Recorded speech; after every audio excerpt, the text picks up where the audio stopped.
Carlos, yo lo denominé el río en la agenda de gobierno. ¿Cómo no quedar por fuera otra vez? Hay unas políticas que se están planteando de parte del gobierno y tenemos que mirar cómo no nos quedamos por fuera. Hace unos 10 años en el gobierno nacional se empezó a hablar de una ayuda especial económica para aquellos municipios afectados por el conflicto. Salieron más o menos unas cuatro muestras de municipios que se iban a escoger. La primera, recuerdo, fue como de 70 municipios. Era Claudia López, todavía senadora. Ella tuvo a su cargo ese tema. Luego salieron 170. Luego salieron 300 y luego quedaron un poquito más de 200, creo. Eso terminó en lo que hoy en día se conoce como los municipios PEDET, donde se les asignaron recursos importantes. Todo giraba alrededor de la población afectada por el conflicto. Hicimos un llamado de atención en aquel momento que nuestros municipios que habían sido afectados por el conflicto, ni los del sur del Magdalena, ni los de la depresión Momposina, inclusive zonas bien afectadas como Las Lojas, no estaban incluidos en esos municipios. Quedamos por fuera de esa política. Hoy en día del Magdalena solamente hay 4 municipios del norte que están accediendo a una muy buena bolsa de recursos y los nuestros, a pesar de haber sido afectados, quedaron por fuera. Tocó eso porque precisamente en esa misma coyuntura estamos hoy. Se están construyendo nuevas políticas públicas y tenemos que avanzar y plantear para no quedar por fuera como quedamos por fuera de los municipios PEDET. Entonces lo voy a tocar en 5 líneas, al final vamos a aterrizar en 5 líneas que trae el presidente de la República, Gustavo Petro, que está planteando y es a donde nosotros tenemos que apuntar como ciudadanía relativos al tema del río Magdalena. ¿Listo? Y bueno, iniciamos diciendo que definitivamente el río Magdalena es un condicionante del desarrollo, para nosotros más que nada. Hay 2 hechos que marcaron mucho a nuestra región, el devenir de lo que hoy en día somos, y tuvo que ver con fenómenos del río Magdalena. El cambio de curso del río Magdalena, por allá a mediados del siglo XIX, cuando el brazo de Monpós deja de recibir la mayor porción de agua y se desplaza por el lado de Loba, llevó un cambio drástico en la dinámica económica de nuestros municipios. Monpós perdió la preponderancia y la ganaron el Banco y Magangué. Y eso durante los siguientes 100 años marcó el desarrollo económico de esta región. De pronto perder a Monpós, inclusive por lo que representaba en ese momento, fue lo que llevó a la pérdida de liderazgo en nuestra región en el nivel nacional, que hasta entonces había sido liderado por Monpós. Entonces miren cómo un efecto de ese tipo sobre el río llevó a lo que vino durante el siglo XX, que creo que fue el siglo perdido para nuestra depresión momposina por todas las problemáticas de vías que hubo en ese momento, ¿cierto? El segundo dato que indica que sí es un condicionante de nuestro desarrollo está relacionado con ese, y es la política de navegabilidad que ha tenido el río Magdalena a lo largo para el gobierno nacional. Mientras el río fue considerado una arteria fluvial importante para la comunicación del país, llevar las mercancías de Barranquilla y Cartagena a Bogotá, pues nosotros fuimos importantes.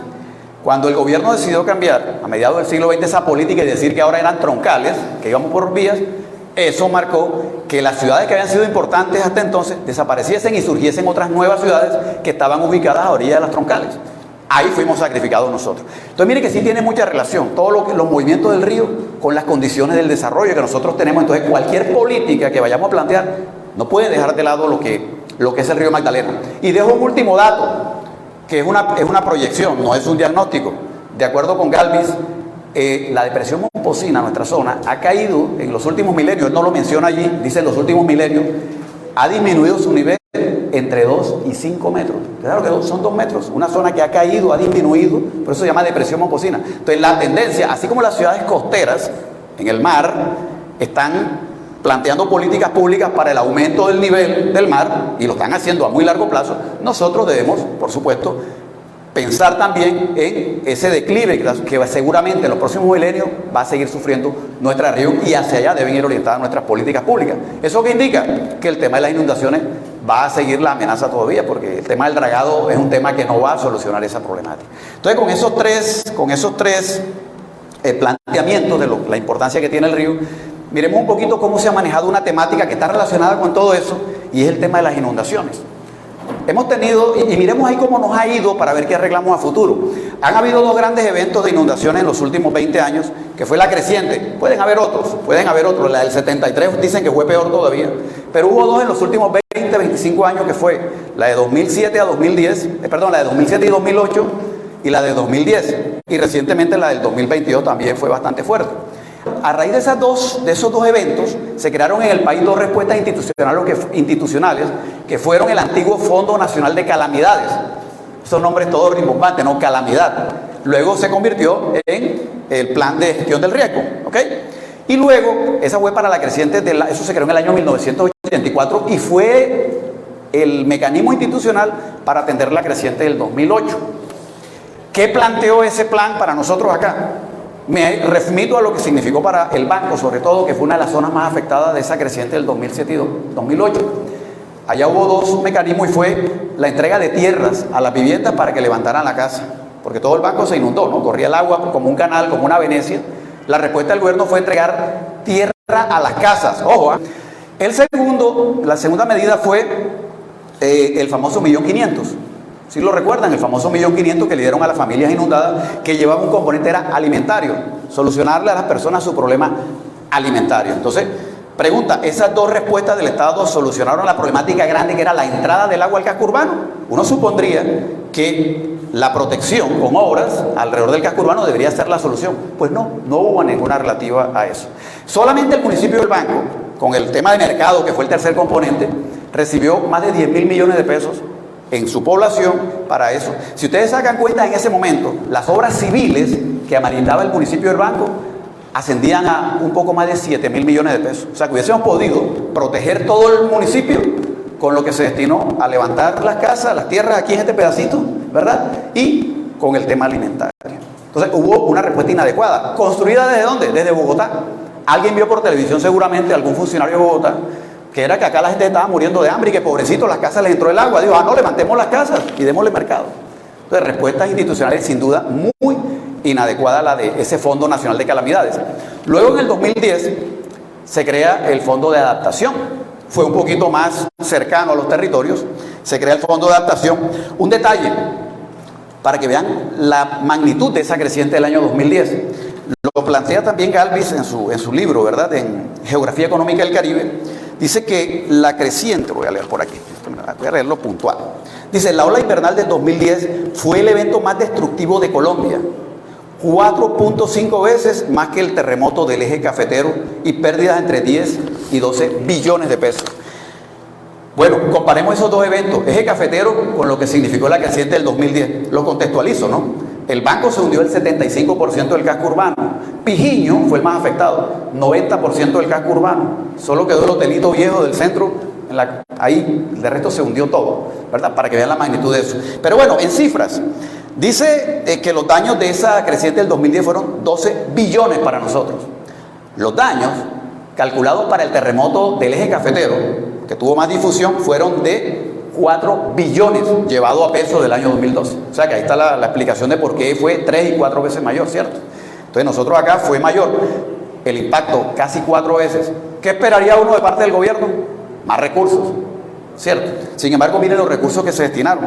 Para la reconstrucción del eje cafetero se destinaron 2.3 billones para la reconstrucción. Es decir, el aporte del gobierno al fondo cubrió el 80% de los daños causados.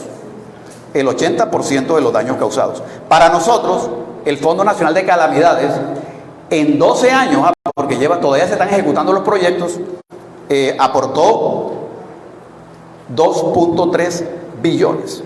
Es decir, que no alcanzó a cubrir ni el 20% de los daños. Entonces, miren la diferencia de cómo el gobierno nacional, a una emergencia del interior del país, destina más recursos, más rápido que lo que destina para nosotros acá. Entonces es una realidad. No nos están llegando los recursos definitivamente. Y si miran los componentes, peor todavía, los componentes del Fondo Nacional de Calamidades. Uno de los componentes, miren, los componentes eran 5 para infraestructura: educación, construcción de colegios, ¿no? Salud, construcción de hospitales, transporte, construcción de vías y vivienda. Al Magdalena solamente llegó, que fue uno de los departamentos más afectados, llegó solamente uno de esos componentes. Todo el componente de transporte y de protección se lo llevó el Departamento del Atlántico. ¿Se acuerdan la tragedia del canal del dique? Que esa sí salía en DW y en todos los canales. Las nuestras no salían. Cuando ustedes miraban las estadísticas, y ahí viene un detalle, ¿por qué no nos prestaban tanta atención? Ustedes miraban que el Magdalena, nosotros aquí estábamos muy inundados, todos los municipios, pero el nivel de afectación decía que era del 25%. O sea, eso no es nada ante los ojos del gobierno. De hecho, era muy parecido al de La Guajira. ¿Por qué? Porque nuestras estadísticas la mezclaban con todo el departamento del Magdalena. Es decir, para sacar nuestro promedio, incluían a la población de Santa Marta, que no se hundía. Entonces, nuestras estadísticas están disfrazadas dentro de esa problemática y tal vez por eso, maestros, en Bogotá no ven el problema como es.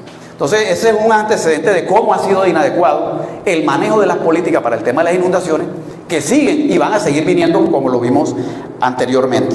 Entonces, el planteamiento, las 5 propuestas para construir una agenda regional para este tema, acorde con lo que está planteando el gobierno, parte, en primer lugar, de hacer efectiva la política de adquisición de las tierras aledañas a los cuerpos de agua, las rondas hídricas. No podemos seguir permitiendo que las orillas de la ciénaga, cuando lo planteo, lo digo en el sentido de que está reconocido que una de las grandes problemáticas de las inundaciones ha sido el desecamiento de los playones, de la ciénaga, que hacen que el agua, que antes el exceso de oferta de agua no pueda ser absorbido por esa ciénaga que antes lo hacía. Entonces, eso ocurre porque muchas de las ciénagas, sus orillas, han sido privatizadas, robadas por actividades económicas privadas como los ganaderos, los agricultores, los han secado. Entonces, hay una ley que desde 1974 planteó que el gobierno tenía que ir adquiriendo las rondas hídricas. Es decir, si hay una ciénaga, la ciénaga de Pajaral, la idea no es que la orilla sea de propiedad del dueño de la finca, no, debe haber un área delimitada, la ronda hídrica, de hecho está legalmente establecida, pero hay que adquirirla por parte del gobierno. ¿De dónde saldrían esos recursos? Esos recursos actualmente, la ley los pone en cabeza de los pobres alcaldes. Le dice que tiene que destinar el 1% de sus ingresos corrientes para eso. Nadie hace eso. Hay que inyectarle recursos del nivel nacional y ahí es donde entra lo nuevo, del nivel departamental. A los municipios hay que fortalecerlo con más recursos. ¿Cómo? Para eso. Los municipios están descongelando los famosos recursos del FOMPET. Que esos recursos del FOMPET no se vayan, los que tenemos allá en el Ministerio de Hacienda, porque ya cubrieron el pasivo pensional, no se sigan yendo como la lotería de los alcaldes, ¿no? Que en el último año les descongelan el FOMPET y contratan cualquier cosa. No, destinémoslo a la adquisición de tierras. Y ahí entraría un recurso mucho mayor que el que actualmente se tiene planteado. Lo mismo con los departamentos. Deben entrar a ser aportantes también con los recursos del FOMPET que ellos tienen y destinarle recursos al nivel nacional. Es decir, convertir la adquisición de tierras aledañas a los ríos y a las ciénagas. Porque eso tiene un principio constitucional y legal. Y es que son áreas de bien común, la ciénaga. Entonces, de esa manera lo estaríamos haciendo. Y las normas están y es anexarle los recursos convirtiéndolo en una política del nivel nacional. Bueno, la segunda tiene que ver para disminuir la presión de uso que hay sobre el ecosistema, porque ocurre que el campesino tala, ¿cierto?, para sembrar, porque pues necesita producir mucho más. Pero si miramos nuestras técnicas de Willman, de cultivo, son bastante ineficientes, ¿cierto? Le voy a colocar un ejemplito para no extendernos mucho. La productividad a nivel mundial por hectárea de maíz está en un poco más de 12 toneladas para los países que la producen con todas las condiciones técnicas y con todos los insumos y todo. 12 toneladas por hectárea. A nivel nacional, nosotros aquí en el Magdalena, nuestra productividad está apenas en 2.2 toneladas por hectárea. Es decir, estamos casi 6 veces por debajo del promedio mundial. No se está dando la productividad. Pero si usted va del pequeño campesino, yo hablé la semana pasada con el señor Efraín, un campesino de Los Negritos, tiene 1.6 hectáreas. Y en ese 1.6 hectáreas, sembrando maíz y otro tipo de cultivos, no tiene un ingreso mayor a 150.000 pesos al mes. Cuando una misma familia en Boyacá con menos de 1 hectárea genera más de un salario mínimo. Entonces hay un problema grande de productividad al cual hay que meterle la mano y que se salga del discurso de los políticos y entre a la práctica de la inyección de recursos allí a los campesinos. Sí, señor. Todo eso entra. La variedad que puedas sembrar también es diferente. El tema climático también. Todo lo utilizamos, nosotros, por ejemplo, fertilizantes no utilizamos, acá nosotros no somos técnicos, no implementamos todo lo que tiene que ver con la práctica de fertilizantes, aplicación de fertilizantes. Gracias a Dios, nuestros campesinos todavía utilizan pesticidas, pero no lo utilizan allá en el interior del país.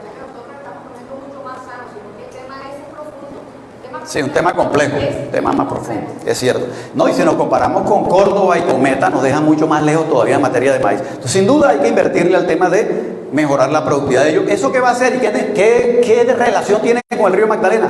Pues que se va a necesitar menos tierra para poder producir más, inclusive de lo que estamos produciendo con las técnicas que lo estamos haciendo actualmente. Es una generalidad, lo reconocemos, ¿verdad? Pero hay que incluirlo de manera mucho más práctica.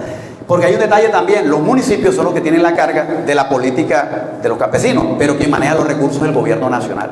Porque el Ministerio de Agricultura es el que maneja todos los programas. Si vas a mirar los recursos que tienen los municipios, los alcaldes, los presupuestos es ínfimo para el tema agropecuario. Hay que definitivamente hacer que el gobierno descongele esa bolsa al Ministerio de Agricultura, que no la someta a las convocatorias en las que nos ganan otros departamentos y que la manejen mucho más los gobiernos locales. Bueno, y la tercera, lo que tiene que ver con los problemas de propiedad y uso de la tierra.